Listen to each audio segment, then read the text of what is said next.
그러므로 형제들아, 우리가 예수의 피를 힘입어 성소에 들어갈 담력을 얻었나니 그 길은 우리를 위하여 휘장 가운데로 열어놓으신 새로운 살 길이요 휘장은 곧 그의 육체니라. 하나님은 영이시니 예배하는 자가 영과 진리로 예배할지니라. 아멘.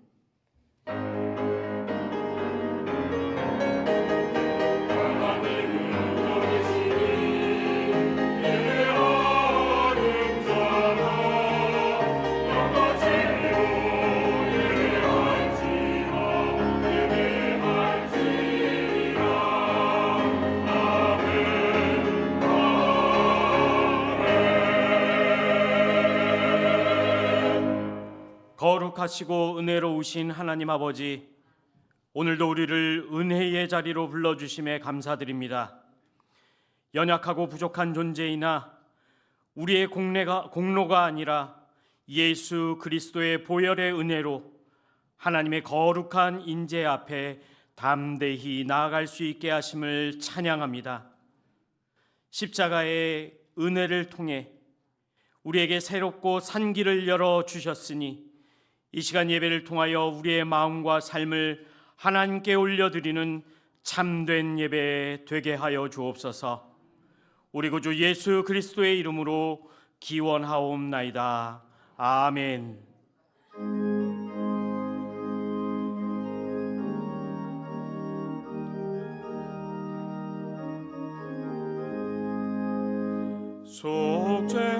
속죄하신 구세주를 내가 찬송하리라. 내게 자유 주시려고 주가 고난 당했네. 그 신 사랑 찬양하리. 나의 죄 사하려고 십자가에 죽임당한 나의 주 찬양하리. 내가 구원받은 증거 기뻐 전파하리라.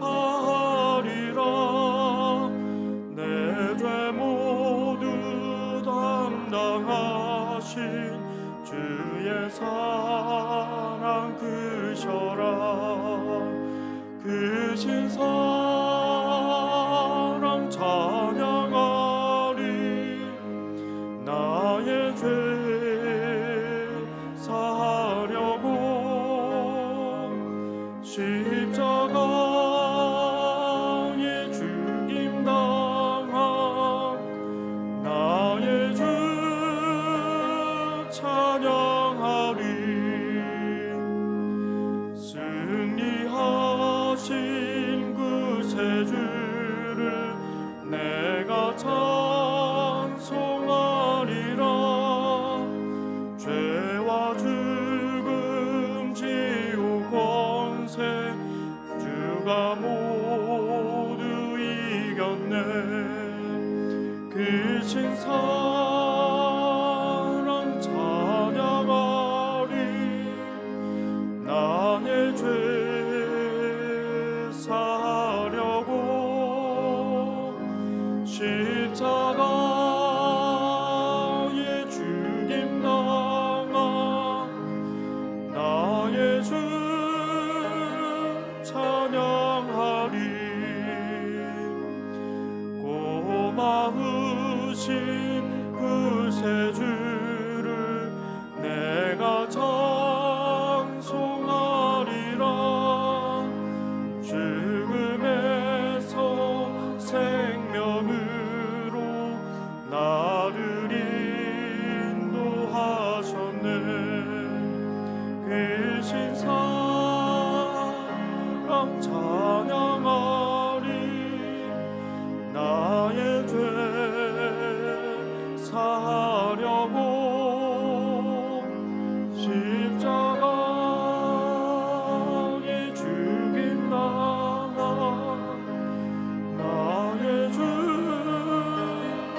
찬양하리. 이 시간 겸손히 지난 한 주간의 삶을 돌아보며 함께 참회의 기도를 드립니다. 자비로우신 하나님 아버지, 예수 그리스도의 피로 하나님께 나아갈 길을 열어 주셨음에도 불구하고 우리는 여전히 세상 속에서 주님의 뜻보다 우리의 욕심을 따르며 살아왔음을 고백합니다. 말로는 하나님을 믿는다 하면서도 삶 속에서는 주님을 신뢰하지 못하였던 우리의 믿음 없음을 용서하여 주옵소서. 예수 그리스도의 십자가가 우리의 죄를 씻기 위한 희생이었음을 알면서도 우리는 죄를 가볍게 여겼고 주님 앞에서 거룩하게 살지 못하였음을 고백합니다. 이 시간 우리의 모든 죄와 허물을 주님께 고백하오니 우리를 다시 새롭고 깨끗하게 하여 주시옵소서. 정결한 마음과 새 영으로 주님을 섬기는 주의 자녀가 되게 하여 주옵소서. 이제 하나님과 나만이 아는 은밀한 죄와 허물을 다 같이 고백하겠습니다. 주님, 이 시간 우리의 죄와 허물을 고백하오니 용서하여 주옵소서. 깨끗게 하여 주시옵소서. 하나님을 믿는다 하면서도 세상을 살아왔고 하나님을 사랑한다면서도 세상을 더 관심을 가졌던 우리의 죄와 우리의 잘못을 하나님 이 시간 용서하여 주옵소서.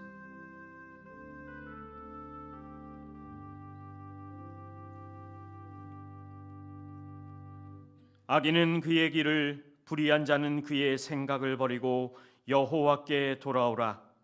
그리하면 그가 긍휼히 여기시리라. 우리 하나님께로 돌아오라. 그가 너그럽게 용서하시리라. 아멘.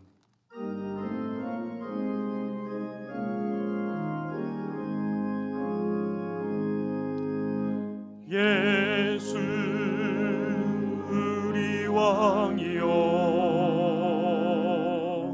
이곳에 오소서. 보좌로 주여 임하사 찬양을 받아 주소서. 주님을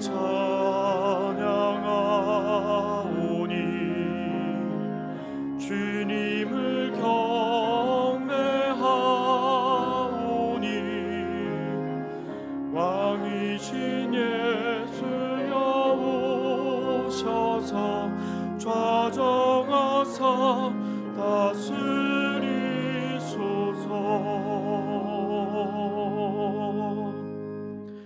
나는 전능하신 아버지 하나님 천지의 창조주를 믿습니다. 나는 그의 유일하신 아들 우리 주 예수 그리스도를 믿습니다.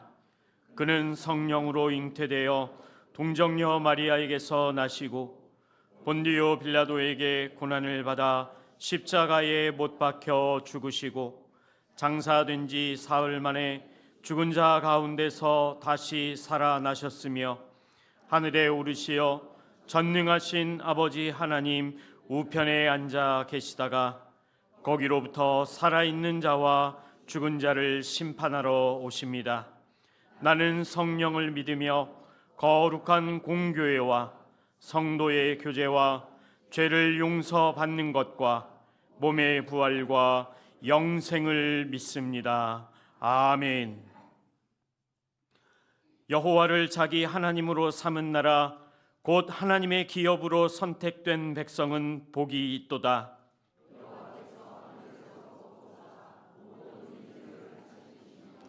곧 그가 거하시는 곳에서 세상의 모든 거민들을 굽어 살피시는도다.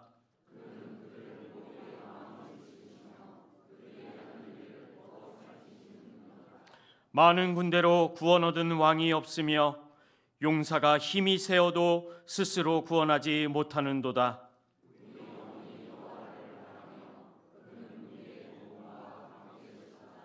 우리 마음이 그를 즐거워하며 우리가 그의 성호를 의지하였기 때문이로다. 여호와여, 우리가 주께 바라는 대로 주의 인자하심을 우리에게 베푸소서. 아멘.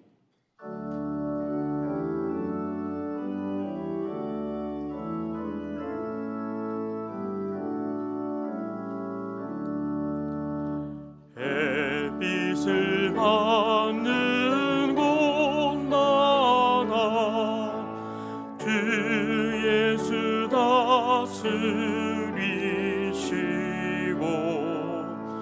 이 세상 끝날 때까지 그 나라 완성하리라.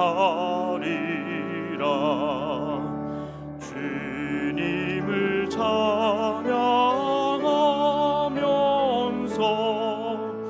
간절히 기도드리니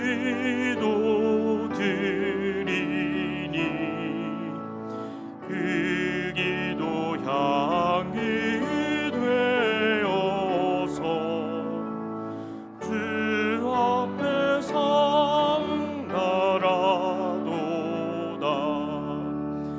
온 세상 모든 사람들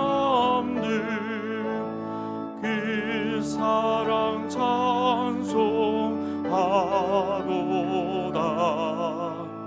어린이들로 기뻐서 구주를 찬송하도다.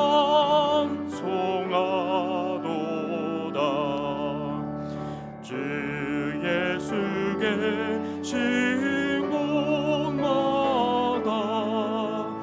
그네 충만하도다.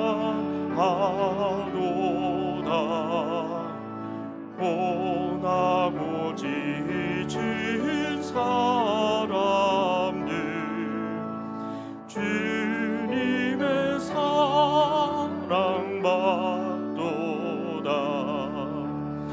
이 세상 모든 만물아 주 앞에 경배하여라. 저 천군 천사가 함께 주님을 찬송하여라.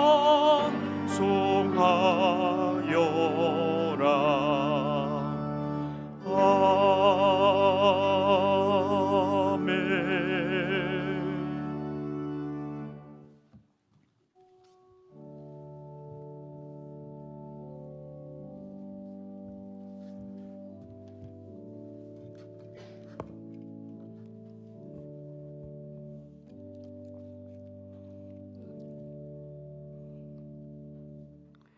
생명의 근원이 되시는 하나님 아버지, 3월 셋째 주일 사순절 넷째 주간 경건한 절기 가운데 고난을 묵상하며 한 주간도 주님의 은혜 가운데 살다가 거룩하고 복된 주의 날 주님 앞에 나와 예배하게 하시니 감사를 드립니다.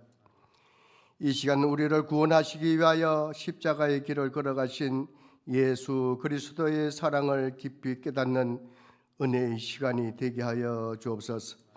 세상의 분주함과 염려 속에서도 우리의 마음을 주님께로 향하여 회개와 절제로 우리의 자신을 돌아볼 때 말과 행동과 생각들이 주님의 뜻보다 앞섰던 모습이 있었다면 용서하여 주옵시고 다시금 십자가 앞에 서게 하여 주옵소서. 우리의 예배 가운데 운행하시는 성령님을 인격적으로 만나게 하옵시고 우리의 영혼이 새로워지며 하나님께만 온전히 영광 돌리는 복된 예배의 시간이 되게 하여 주옵소서. 오늘은 특별히 마을 모임을 시작하는 날입니다. 우리 교회 공동체가 서로 용서와 사랑으로 하나 되게 하시고 모일 때마다 주님의 은혜를 깊이 경험하게 하옵소서. 형식적인 만남이 아니라 서로의 짐을 나누고 기도로 세워주는 믿음의 교제가 되게 하여 주옵소서. 연약한 지체들을 돌아보며 낙심한 자에게 위로의 말씀을, 시험 중에 있는 자에게는 이길 힘을 다하여 주옵소서.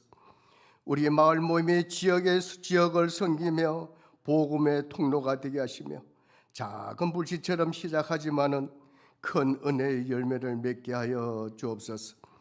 평화의 왕으로 오신 주님, 지금 지구촌 곳곳은 전쟁의 공포와 불안 속에서 신음하고 있습니다.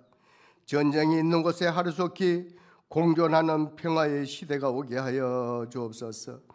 또한 이 나라의 위정자들이 하나님을 두려워하는 마음을 갖게 하시고 당리당략을 따지는 정쟁이 아니라 국민을 위로하고 화합을 이루는 정치를 하게 하여 주옵소서.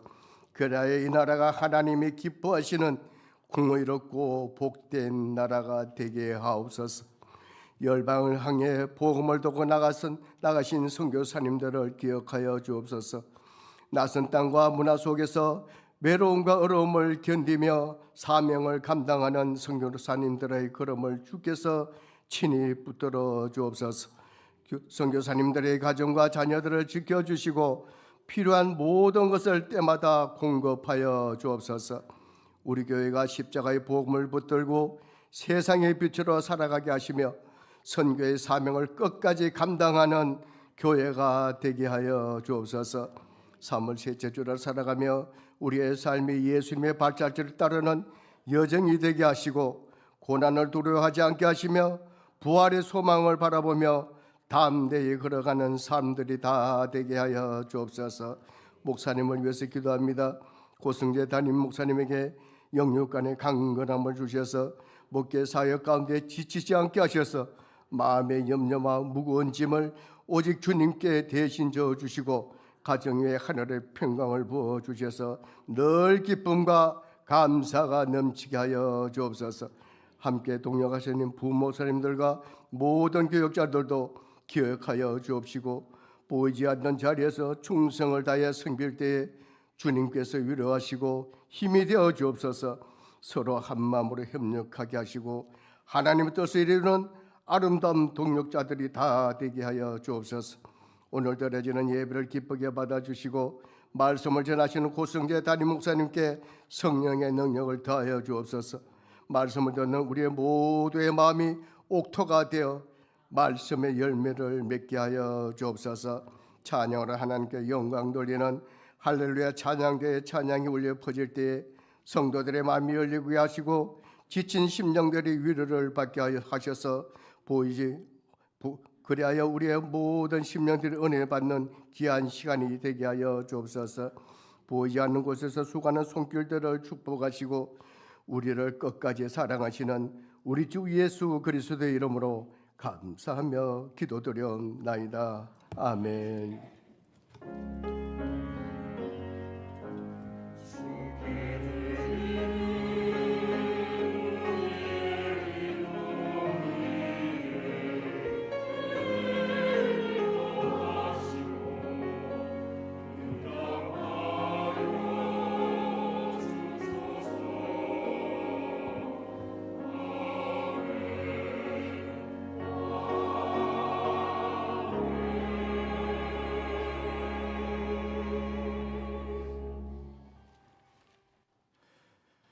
오늘 하나님께서 우리에게 주시는 말씀은 요한복음 11장 1절에서 11절까지의 말씀입니다. 가지고 계신 신약 성경 164면이 되겠습니다.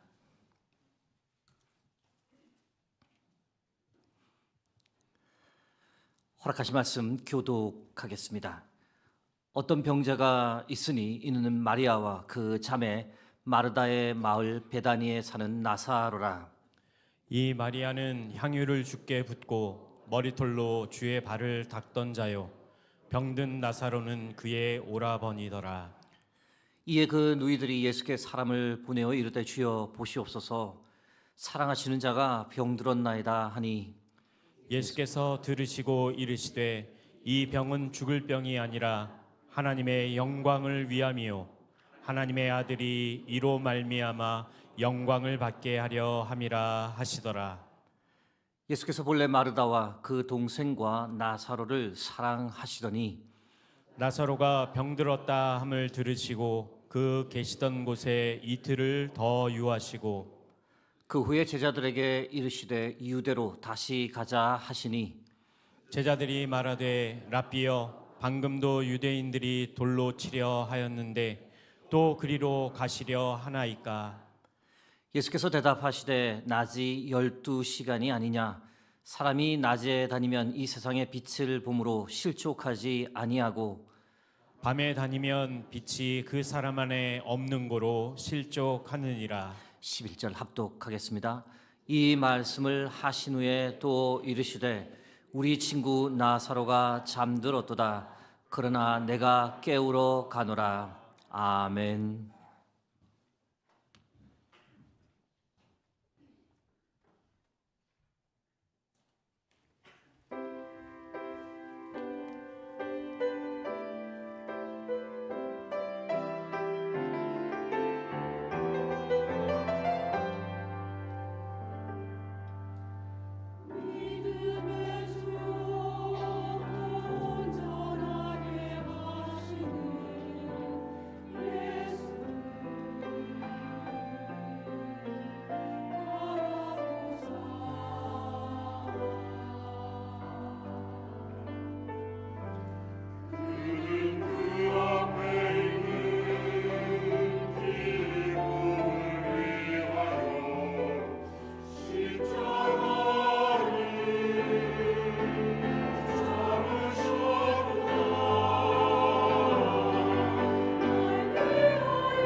이 예배 가운데 성령께서 우리와 함께 하시는 줄 믿습니다. 함께 하시는 성령께서 우리 각자를 위해 예배해 두신 크신 은혜와 사랑을 풍성하게 우리 모두에게 부어주시기를 주의 이름으로 축복합니다. 오늘은 베다니의 기적이란 제하에 여러분과 말씀을 나누겠습니다. 1절 말씀 보시면 오늘 본문의 배경이 되는 마을 이름이 나옵니다. 바로 베다니입니다. 성경에는 베다니라는 이름을 가진 마을이 두 군데입니다. 하나는 요단강 건너편 베다니입니다. 세례 요한이 세례를 베풀었고 예수님께서 세례를 받으신 곳입니다. 요한복음 1장 28절 말씀입니다. 이 일은 요한이 세례 베풀던 곳 요단강 건너편 베다니에서 일어난 일이니라. 흥미로운 것은 요한복음에 의하면 나사로를 살리기 직전 예수님께서 계셨던 곳이 바로 이곳입니다. 요한복음 10장 40절입니다. 다시 요단강 저편 요한이 처음으로 세례 베풀던 곳에 가사 거기 거하시니. 예루살렘에 계실 때 사람들이 예수님을 돌로 치려하고 잡으려 하자 예수님께서 잠시 피해 계셨습니다. 어디로 피하셨을까? 요단강 건너편 베다니로 잠시 피하셨습니다. 이곳은 예루살렘에서 약 35km 정도 떨어진 곳입니다. 다른 베다니는 바로 예루살렘 근처에 있는 베다니입니다. 오늘 성경 본문과 관련된 곳이며 마르다, 나사로, 마리아의 고향입니다. 예루살렘에서는 약 3km밖에 떨어지지 않았으니 걸어도 40분이면 도착할 수 있는 짧은 거리에 있습니다. 지도를 하나 보여드립니다. 예루살렘의 위치와 베다니 두 마을의 위치를 확인할 수 있는데요. 예루살렘 바로 옆에 있는 베다니가 나사로의 고향이고 다소 먼 거리에 있는 베다니가 세례 요한이 세례를 베풀던 곳입니다. 예수님께서 주로 갈릴리에서 사역을 하셨는데 그러다가 종종 예루살렘에 올라오셨습니다. 유대 절기를 지키기 위해 올라오시기도 하셨고 그리고 맨 마지막에는 십자가를 지시기 위해 예루살렘에 오셨습니다. 갈릴리에서 예루살렘까지의 거리가 상당합니다. 약 200km에 육박하는데 걸어서 갈 경우 편도로 빠르면 7일, 여유 있게 걸으면 9일 정도가 걸립니다. 왕복을 생각하면 최소 14일, 길게는 18일이 소요되는 거리입니다.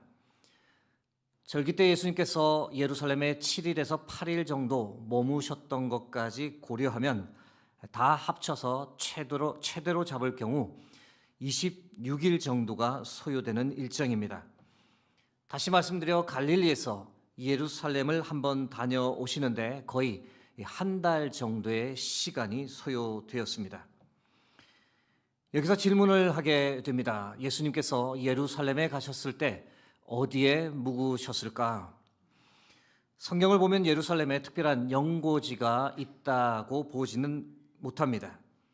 과연 어디에서 묵으셨을까? 유대인 절기 때는 많은 유대인들이 예루살렘에 왔습니다. 보통 때 예루살렘 인구는 8만에서 10만 정도였는데 절기 때는 적게 잡아 20만 명, 많게 잡는 분은 100만 명의 사람들이 예루살렘을 드나들었다고 말합니다. 그 많은 사람들이 어디에서 숙식을 해결했을까요? 예루살렘 도시 자체에서 그 모든 사람을 다 수용하는 것은 불가능했습니다. 예루살렘에 묵을 곳을 찾지 못한 성지 순례객들은 노상에서 잠을 청하기도 했고 어떤 이들은 예루살렘 근처 위성 마을에서 숙식을 해결했습니다. 예수님께서는 어디에서 머무셨을까? 성경에는 구체적인 기록은 없습니다. 그러나 예수님께서 베다니에 머무셨다는 것만은 확실하게 알 수 있습니다. 고난주간 예수님의 동선을 보시면 이 사실을 분명히 알게 됩니다. 마가복음 11장 11절에서 12절 말씀입니다. 예수께서 예루살렘에 이르러 성전에 들어가사 모든 것을 둘러보시고 때가 이미 저물매 12 제자를 데리시고 베다니에 나가시니라. 이튿날 그들이 베다니에서 나왔을 때에 예수께서 시장하신지라. 11절에서는 날이 저물자 예수님과 제자들이 베다니에 갔다라고 기록하고 12절에서는 날이 밝자 베다니에서 나오셨다라고 기록합니다. 이 기록에 근거해 예수님과 제자들이 베다니에 머무셨다는 것은 확실합니다. 마을 이름 베다니의 뜻이 무엇일까요? 두 단어가 합성된 말인데 집 마을을 뜻하는 베이트라는 말과 가난한 자들을 뜻하는 아니라는 말이 합쳐진 단어입니다. 가난한 자들의 마을을 가리킵니다. 아마도 주 도시인 예루살렘에 거주하지 못한 사람들이 이곳에 모여 살다 형성된 마을 이름이라고 추측하게 됩니다. 여기서 질문을 하나 더 하게 되는데요. 베단이 누구의 집에 과연 거하셨을까요? 이 질문에 관해 성경이 직접적으로 답을 하진 않지만 가장 강력한 후보는 바로 마르다, 나사로, 마리아의 가정입니다. 그렇게 생각하는 데는 몇 가지 이유가 있습니다.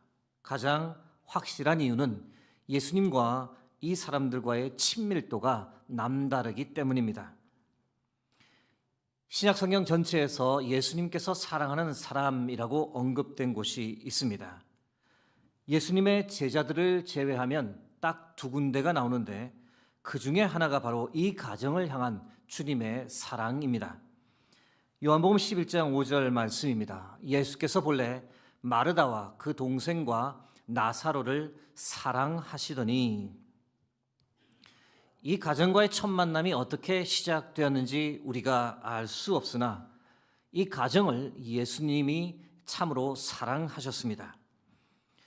그것은 예수님께서 예루살렘에 오실 때마다 이 가정이 예수님과 제자들을 지극정성으로 섬겼기 때문입니다. 이 가정에는 경제적 여유가 좀 있었습니다.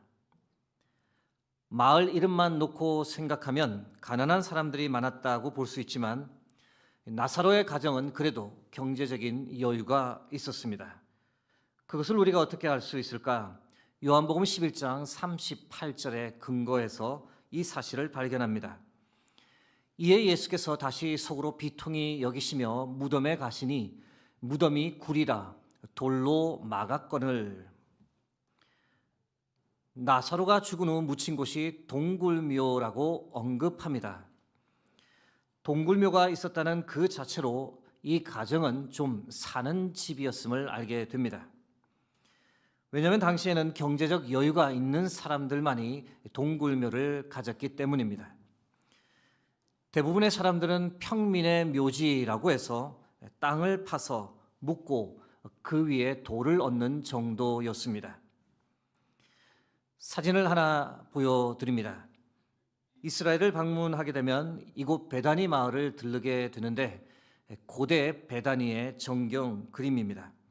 규모가 그리 크지 않은 것을 보실 수 있습니다. 베다니 가시면 꼭 들르는 곳이 있는데 입구에 나사로의 무덤이란 팻말이 있습니다. 무덤 들어가는 입구입니다. 이 안을 들어가시면 무덤의 내부를 보실 수 있는데 상당히 큰 규모의 동굴묘입니다. 동굴묘는 작은 경우는 한 달, 지금 보신 것과 같이 큰 동굴은 수작업으로 파는데 수개월의 시간이 걸립니다. 당연히 비용이 많이 들었기 때문에 경제적 여유가 있는 사람들이 주로 소유한 묘지 형태입니다. 재밌는 것은 동굴묘를 한 사람만을 위해 파는 경우는 거의 없습니다. 가족묘로 쓰이며 여러 시신이 함께 한 곳에 묻힙니다. 이해를 돕기 위해 설명을 드리면 시신을 눕혀놓고 완전히 썩을 때까지 1년 정도 기다립니다. 다 썩고 나면 뼈만 모아 작은 납골함에 넣은 후 동굴묘 한쪽 곁에 보관해 둡니다. 이런 방식으로 계속 사용하며 동굴묘는 대부분 가족묘로 사용되었습니다. 예수님께서 예루살렘에 오실 때마다 숙식을 제공하고 모든 필요를 해결해 드렸던 마르다, 나사로, 마리아 가정, 그들의 섬김은 참 대단했습니다. 왜냐하면 주님만 섬겼던 것이 아니라 주님의 제자들까지 다 섬겼기 때문입니다. 그리고 경제적 여유가 있다고 해서 주님을 다 섬기는 것은 아닙니다. 경제적 여유보다 더 중요한 것은 주님을 향한 그들의 마음이었습니다. 주님을 사랑했기 때문에 기쁨으로 헌신하고 섬겼고, 그리고 그 가정을 주님은 참 귀하게 보셨고 참으로 사랑하셨습니다. 그런데 이 가정에 감당하기 힘든 벅찬 일이 갑자기 생겼습니다. 나사로가 병에 걸렸고 결국 죽음을 맞이했습니다. 그런데 놀랍게 여러분께서 잘 아시는 대로 죽었던 나사로를 예수님께서 극적으로 다시 살리셨습니다. 나사로가 다시 살아난 베다니의 기적 사건을 우리가 좀 더 깊이 이제부터 들여다보고자 합니다. 특별히 하나님께서 베푸시는 기적에 관해 한번 생각해 보려 합니다.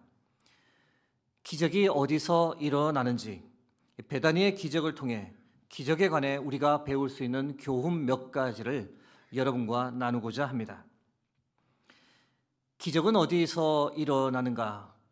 베다니의 기적을 통해 우리가 배우는 첫 번째 교훈은 내 힘으로 해결할 수 없는 곳에 하나님의 기적은 일어난다는 겁니다. 요한복음 11장 1절 말씀입니다. 어떤 병자가 있으니 이는 마리아와 그 자매 마르다의 마을 베다니에 사는 나사로라. 나사로가 어떤 질병으로 고통을 겪었는지 우리는 알 수 없습니다. 그러나 죽음에 이른 것을 볼 때 몸 상태가 매우 심각했음을 발견합니다. 가족들이 얼마나 걱정하고 마음을 졸였을까요? 가족들이 할 수 있는 모든 것을 다 했을 겁니다. 의료적 치료부터 시작해 경제적으로, 육체적으로 할 수 있는 모든 것을 가족들이 다 쏟아 부었는데 나사로에게 도무지 차도가 보이지 않았습니다. 가족들은 자신들의 힘으로 도저히 어찌할 수 없는 한계에 부딪혔고 절망과 좌절을 맛보아야 했습니다. 여기서 제게 들었던 생각이 있었는데 그것이 무엇이었느냐? 우리가 믿음 생활을 잘 한다 할지라도 주님을 지극정성으로 잘 섬기는 가정이고 주님의 특별한 사랑을 받는 가정이라 할지라도 어려움과 고난은 예고도 없이 갑자기 찾아올 수 있다는 겁니다. 예수 잘 믿으면 늘 평안하고 부족한 것이 없을 것 같지만 현실은 그렇지 않습니다. 삶에서 모든 것이 풍족하고 아무런 문제가 없으면 좋으련만 건강하게 살고 싶지만 질병과 죽음이 우리에게 찾아옵니다. 넉넉하게 살고 싶지만 잘 채워지지 않고 경제적으로 쪼달리는 상황이 생깁니다. 평안하게 살고 싶지만 마음의 상처와 아픔을 도저히 해결하지 못해 잠 못 이루는 밤이 있기도 합니다. 그때 사람들이 주로 어떻게 반응할까요? 힘겨워하고 좌절하고 포기합니다. 그러나 그때 믿음의 사람들은 어떻게 반응할 수 있을까요? 하나님의 도우심을 갈망합니다. 주의 치유의 손길, 주의 공급의 손길, 주의 기적을 베풀어 주시기를 간구합니다. 사랑하는 성도 여러분, 내 힘으로 어떻게 할 수 없다라고 느낄 때 그때가 바로 하나님의 기적이 시작되는 출발점임을 믿으시기 바랍니다. 생각해보면 모든 것이 완벽하고 부족한 것이 하나 없다면 사람들은 간구하지도 않을 뿐더러 우리에게 기적은 일어나지 않습니다. 그러나 내 힘으로 도저히 해결할 수 없는 시련에 부딪힐 때 그 순간은 비록 견디기 힘들지만 그때부터 우리의 삶에 일어나는 것이 무엇이냐? 하나님의 개입과 하나님의 도우심 그리고 하나님의 기적입니다. 그러므로 여러분 한계에 부딪혔을 때 결핍과 어려움과 시련에 맞닥뜨릴 때 좌절하지 마시고 포기하지 말고 주의 도우심과 주의 기적을 믿고 살아가는 저와 여러분 되길 주의 이름으로 축복합니다. 기적은 어디서 일어나는가? 베다니의 기적을 통해 우리가 배우는 두 번째 교훈은 전심으로 간구하는 곳에 기적은 일어난다는 겁니다. 요한복음 11장 3절 말씀입니다. 이에 그 누이들이 예수께 사람을 보내어 이르되 주여 보시옵소서 사랑하시는 자가 병들었나이다 하니, 마르다와 마리아가 요단강 건너편 베다니에 계시던 예수님께 사람을 급히 보내어 간구했습니다. 주님, 최대한 빨리 와 주십시오. 주께서 사랑하시는 나사로가 병들었습니다. 차도가 보이지 않습니다. 주께서 오시면 해결해 주실 줄 믿사오니 빨리 와 주십시오. 도와 주십시오. 자신들의 힘으로 도무지 해결할 수 없는 그때 주께 간곡히 부탁드렸습니다. 주께서는 해결해 주실 것을 믿었기에 마르다와 마리아는 주께 전심으로 도움을 요청했고, 그 결과 베다니에 기적이 일어났습니다. 사랑하는 성도 여러분, 전심으로 간구하는 곳에 하나님의 기적이 일어날 줄 믿습니다. 그런데 여러분, 우리 자신을 돌아보면 우리가 의외로 주님께 전심으로 간구하지 않습니다. 간절히 구하지 않고 다 쏟아붓지를 않습니다. 이유가 무엇일까? 딱히 급하지 않아서 그렇습니다. 스스로 해결할 수 있다고 자신하기 때문입니다. 굳이 주의 도움이 아니더라도 스스로 알아서 해결할 수 있다고 믿기 때문입니다. 어떤 사람들은 어떻게 되겠지라는 안일한 생각을 가지고 있기 때문에 주께 전심으로 구하지 않습니다. 또 어떤 사람들은 간구하긴 간구하는데 주시면 좋고 안 주셔도 어쩔 수 없고라는 태도를 가집니다. 다시 말씀드려 주님이 유일한 선택이 아니라 여러 선택 중에 하나라고 여기기 때문에 주님께 전심으로 간구하지 않습니다. 여러분, 이런 생각이나 이런 태도를 가지면 주의 도우심과 주의 기적은 우리에게 일어나지 않습니다. 한번 생각해 보시기 바랍니다. 다음 중 누가 더 주께 전심으로 간구할까요? 많이 가진 자, 많이 배운 자, 능력 있는 자가 주께 더 간구할까요? 아니면 없는 자, 지혜가 부족한 자, 능력이 없다라고 스스로 생각하는 사람이 주께 더 전심으로 간구할까요? 답은 아주 명확합니다. 자신은 부족하다라고, 자신에게는 능력이 없다라고 생각하는 사람이 주님께 더 간절히 간구하고 간청합니다. 이것을 달리 표현하면 심령이 가난한 자가 주께 더 매달린다는 겁니다. 심령이 가난한 사람은 어떤 사람일까? 하나님 앞에서 자신의 죄악과 무능력을 깨닫는 사람입니다. 자신의 능력으로 할 수 있는 것이 없음을 인정하고 매사에 주의 도우심과 은혜를 의지하여 사는 사람, 이런 사람이 심령이 가난한 사람입니다. 이런 사람에게 주의 도우심과 주의 기적이 나타납니다. 그러므로 사랑하는 성도 여러분, 나의 힘과 나의 지혜, 나의 경험을 의지하려 하지 말고 주님을 전심으로 의지하고 심령이 가난한 자가 되어 주께 전심으로 간구하며, 그래서 우리에게 주시는 주의 도우심, 주의 기적을 경험하며 살아가는 저와 여러분 되길 주의 이름으로 축복합니다. 기적은 어디서 일어나는가? 베다니의 기적을 통해 우리가 배우는 세 번째 교훈은 하나님의 영광을 위해 기적은 일어난다는 겁니다. 요한복음 11장 4절 말씀입니다. 예수께서 들으시고 이르시되 이 병은 죽을 병이 아니라 하나님의 영광을 위함이요 하나님의 아들이 이로 말미암아 영광을 받게 하려 함이라 하시더라. 오늘 본문 보시면 예수님께서 의도적으로 지체하셨습니다. 급히 와달라고 마르다 마리아가 요청했지만 그 간구에 바로 응하지 않고 시간을 끄셨습니다. 계신 곳에서 이틀을 더 유하시고, 그리고 나사로가 죽은 지 나흘째 되었을 때 그때서야 예수님은 베다니에 도착하셨습니다. 왜 그랬을까요? 당시 유대인들은 죽은 자가 다시 살아날 수도 있는데 그것은 죽은 지 3일 이내에 일어난다라고 믿었습니다. 예수님께서는 당시 유대인들이 믿었던 그 3일이 완전히 지날 때까지 의도적으로 지체하셨습니다. 여러분, 사람이 죽은 지 3일이 되면 그 시신이 어떻게 변화될까요?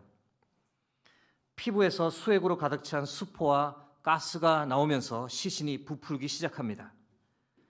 시신 전체에서 부패의 징후가 분명히 보이고 심한 악취가 풍깁니다. 나흘째였으니 나사로의 시신은 그보다 더 심한 상태였습니다. 그때 예수님께서 베다니에 오셨습니다. 사람들이 아무런 기대도 할 수 없을 때, 이제 모든 것은 끝났다라고 생각할 때, 그때까지 예수님은 기다리셨고, 그때 비로소 주님은 어느 누구도 예상하지 못한 기적을 보여주셨습니다. 기적의 목적은 단 하나였습니다. 하나님의 영광과 아들의 영광을 위해서였습니다. 요한복음 11장 41절에서 42절 말씀 함께 합독하겠습니다. 돌을 옮겨 놓으니 예수께서 눈을 들어 우러러 보시고 이르시되 아버지여 내 말을 들으신 것을 감사하나이다. 항상 내 말을 들으시는 줄을 내가 알았나이다. 그러나 이 말씀 하옵는 것은 둘러선 무리를 위함이니 곧 아버지께서 나를 보내신 것을 그들로 믿게 하려 함이니이다. 아멘.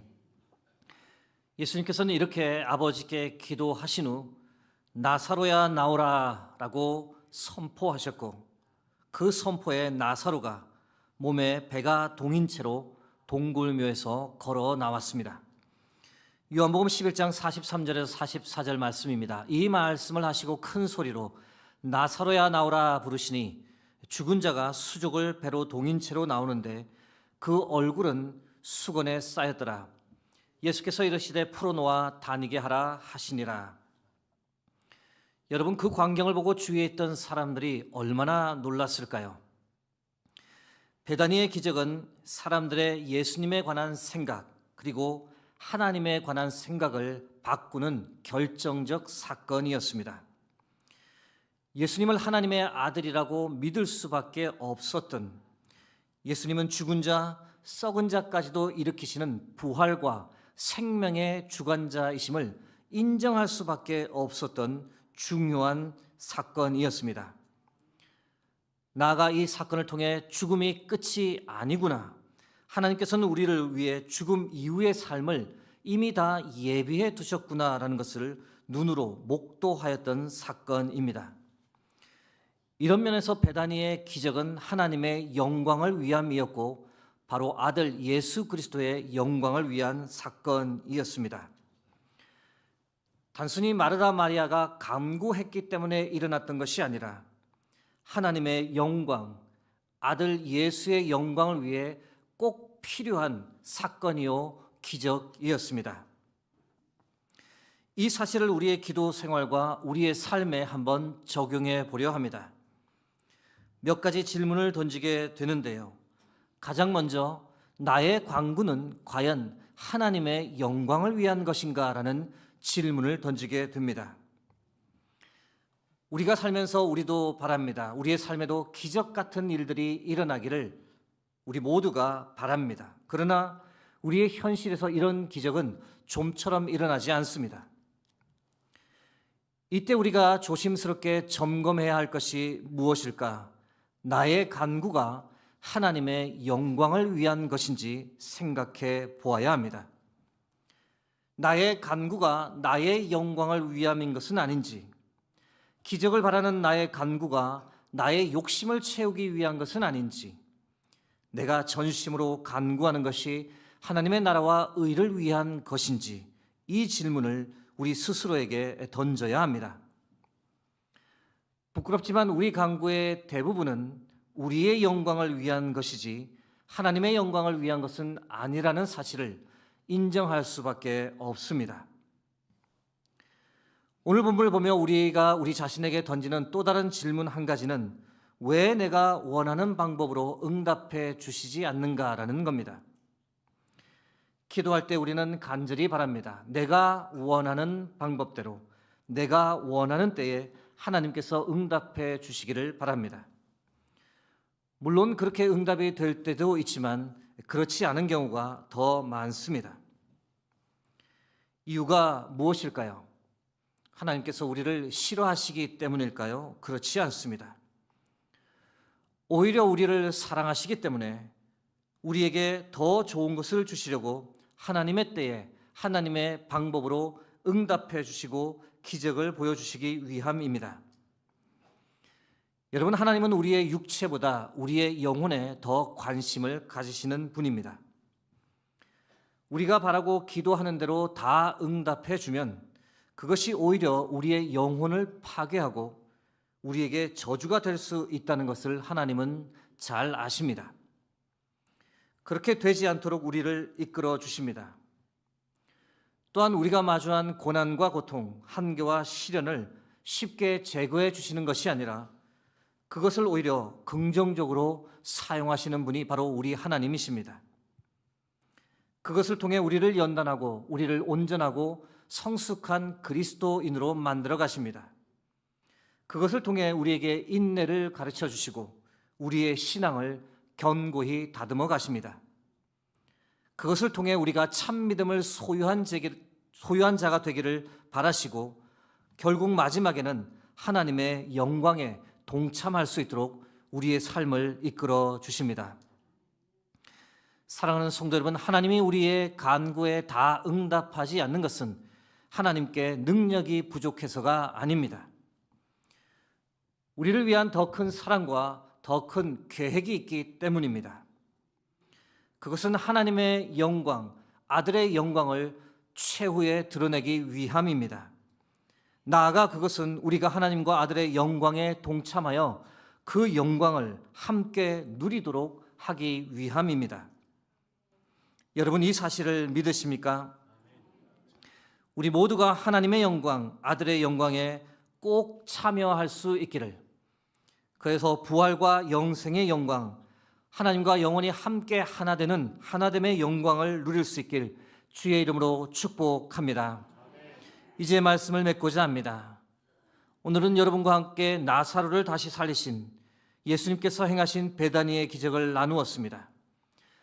마지막으로 여러분과 나누고 싶은 말씀은 요한복음 11장 40절입니다. 함께 합독하겠습니다. 예수께서 이르시되 내 말이 내가 믿으면 하나님의 영광을 보리라 하지 아니하였느냐 하시니 아멘. 우리가 가진 믿음으로 하나님의 영광을 반드시 보게 될 그날이 속히 올 줄로 믿습니다. 사랑하는 성도 여러분, 믿음으로 인내하면 반드시 하나님의 영광, 예수 그리스도의 영광, 부활과 영생의 영광에 우리가 참여하여 하나님을 찬양하고 하나님께 감사하는 복된 날이 올 줄 믿음으로 믿습니다. 함께 기도하겠습니다. 살아계신 하나님, 오늘도 우리에게 귀한 생명의 말씀 허락해 주심을 감사합니다. 하나님대로 우리가 살아가며 상황이 아무리 절망적이어도 믿음을 잃지 않고 살아갈 때 우리가 반드시 하나님의 기적과 영광을 보게 될 줄 믿습니다. 많은 문제가 우리의 삶에 있다 하여도, 우리의 기대와 달리 주께서 바로 응답해 주지 않는다 하여도, 비록 우리가 원하는 방법대로 이루어지지 않는다 할지라도 믿음을 가지고 인내하면 하나님의 영광을 보게 될 줄 믿습니다. 우리의 바람보다 더 놀라운 방법으로 모든 문제를 해결해 주시고 하나님의 때에 하나님의 가장 좋은 것을 우리에게 주실 것을 믿습니다. 그 믿음 가지고 이 세상에서 승리하며 살아가도록 우리의 삶을 붙잡아 주옵소서. 모든 영광을 주께 드립니다. 예수 그리스도의 이름으로 기도드립니다. 아멘.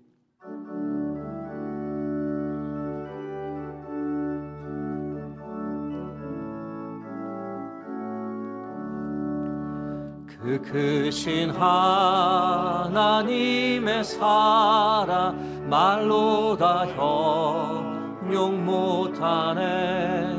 저 높고 높은 별을 넘어 이 낮고 낮은 땅 위에 죄범한 영혼 구하려 그 아들 보내사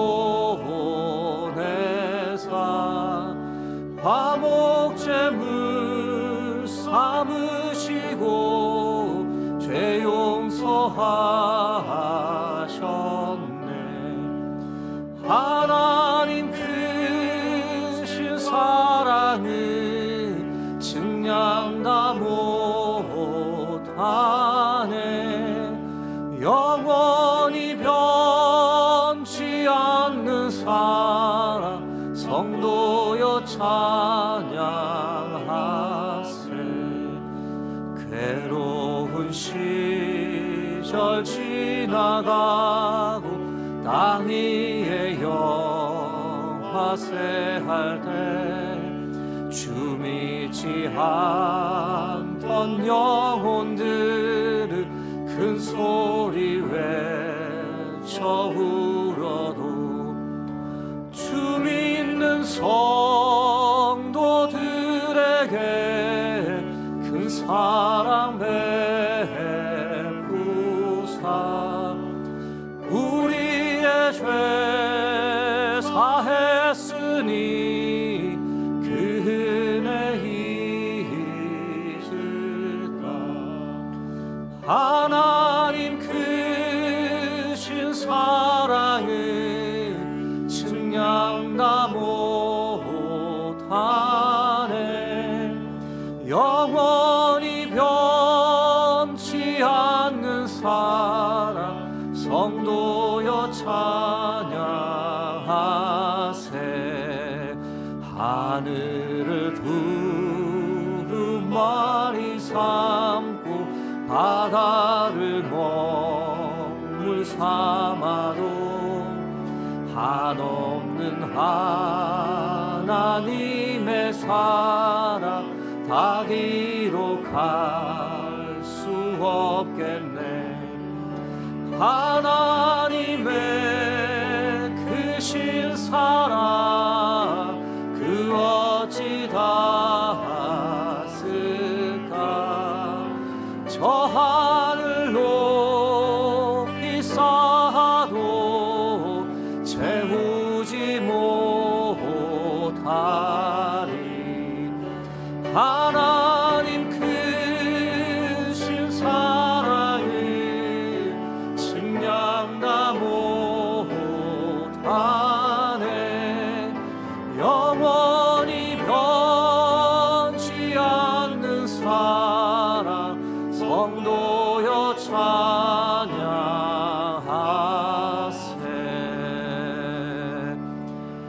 다 함께 일어나셔서 하나님께 봉헌 드리겠습니다.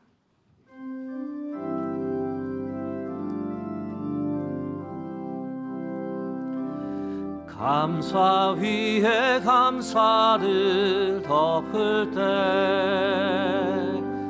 은혜 위에 은혜가 쌓이네. 모든 일에 감사 모든 순간에 그리 아니하실지라도 감사 위에 감사를 감사 위에 감사를 덮을 때 은혜 위에 은혜가 쌓이네. 모든 일에 감사 모든 순간에 그리 아니하실지라도 감사. 우리에게 가장 좋은 것을 가장 좋은 때에 주시는 하나님, 사순절 네 번째 주일을 맞이해 변함없이 우리를 아버지의 집으로 이끌어 주시고 예배자로 세워주시니 감사합니다. 오늘도 예배를 통해 하나님의 말씀 영의 양식으로 먹여주셔서 우리를 하나님의 영광, 그리스도의 영광에 참여할 수 있도록 우리의 삶을 이끌어 주셔서 그 은혜 감사하며 이 시간 하나님께 예물을 드립니다. 나의 모든 것은 다 하나님의 것입니다라는 고백과 함께 우리의 마음도 주께 드리오니 저희들의 정성을 기쁘게 받아 주옵소서. 드린 손길과 그 가정 위에 크신 주의 은혜와 사랑 부어주시기를 간구합니다. 어려운 형편 중에서도 처음 익은 열매를 아낌없이 드립니다. 각자의 처지에 따라 힘을 다해 정성껏 드립니다. 하늘 문을 여시고 이른 비와 늦은 비의 복을 허락해 주시고 하늘의 신령한 복, 땅의 기름진 복으로 채워 주옵소서. 하나님, 이제 세상을 향해 나가 한 주간 이 땅을 살아가고자 합니다. 세상이 요동치고 전쟁의 소문이 날이 갈수록 격해집니다. 그러나 하나님, 전능하신 하나님 우리와 함께 하시니 우리는 넘어지지 아니하고 반드시 승리할 줄로 믿습니다. 주께서 안아주시고 힘주시니 흔들리지 않고 반드시 이길 줄로 믿습니다. 새로운 한 주간도 하나님 보시기에 기뻐하시는 거룩한 예배자의 삶을 살게 하옵소서. 하나님의 영광이 무엇인지 우리에게 친히 보여주신 예수 그리스도의 이름으로 기도드립니다. 아멘.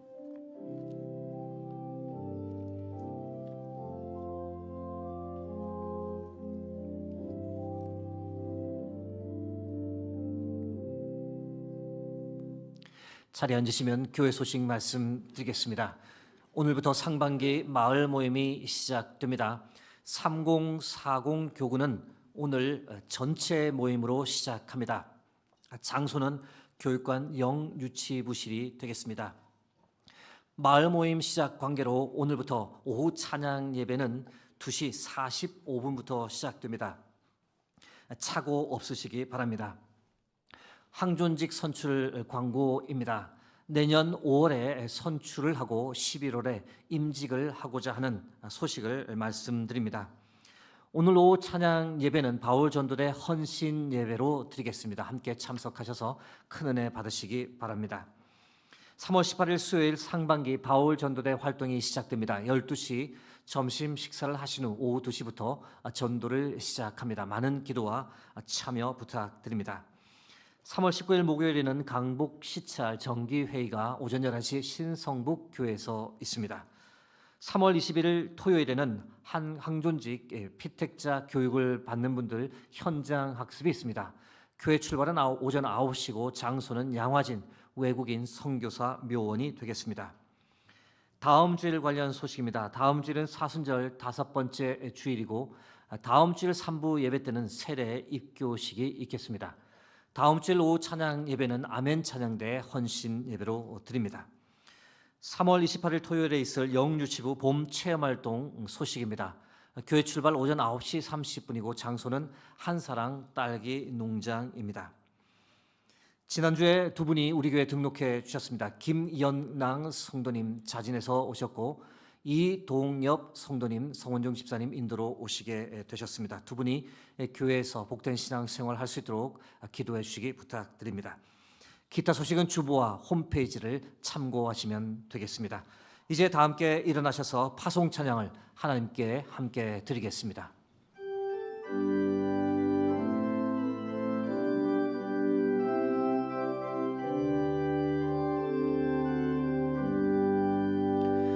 여기에 모인 우리 사랑받는 주의 자녀라.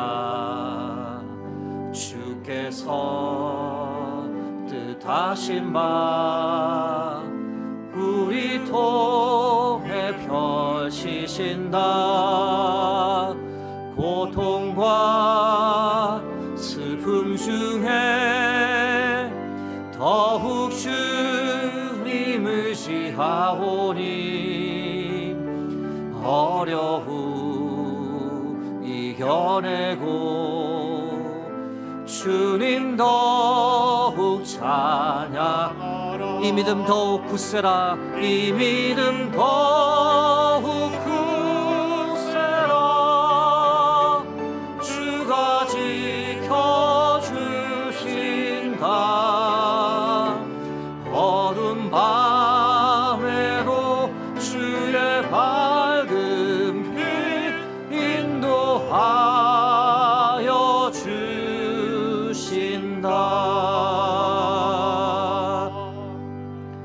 지금은 우리 주 예수 그리스도의 은혜와 하나님 아버지의 무한하신 사랑하심과 성령의 감화 감동 교통하심이 믿음으로 세상을 이기며 살겠다고 하나님의 영광에 동참할 그날을 사모하며 이 땅에서 살아가겠다고 그렇게 다짐하며 이제 세상을 향해 나가는 여기 모인 모든 주의 성도들 위해, 그들의 가정과 그들의 삶의 자리 위에, 하나님께서 함께 하시는 수유동 교회와 이 나라 이 민족 위에 이제로부터 영원토록 함께 하시길 간절히 축원하옵나이다.